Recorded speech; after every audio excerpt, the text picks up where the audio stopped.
We're here with best-selling author Charles Murray on his new book, Coming Apart, The State of White America, 1960-2010.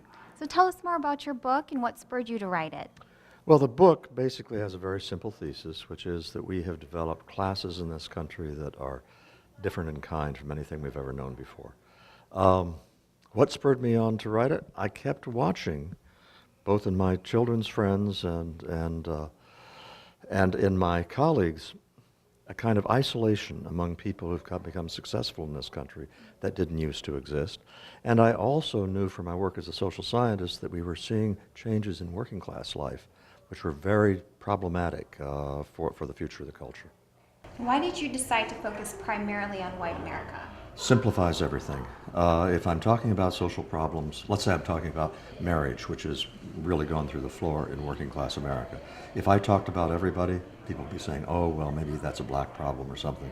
When I'm talking only about non-Latino whites, all that goes away. Now you focus on the idea of a new upper class and a new middle class. A new lower class. And a new lower class, I'm sorry. And you worry that the divergence threatens the success of the American project. Could you elaborate more on that? Yeah, the American project, as I use the phrase, is the idea that you can have a limited government, people can work out their own lives. This is the way we started, and it's being threatened at this point because in order to do that, you have to have people governing themselves, and that requires certain kinds of virtues in the people. And insofar as we're losing that, we're losing the capacity to function as America always did. One other quick point on that is we also had a civic culture that was the same across classes, and that's unraveling as well. Okay. Now, you say that there's a distinctive culture in the new upper class that's not liberal or conservative. Could you elaborate on that? Yeah, there are different ways of living that have developed among the most successful people in this country. I'll give you a really simple example. Television. The average American has the television on about 35 hours a week.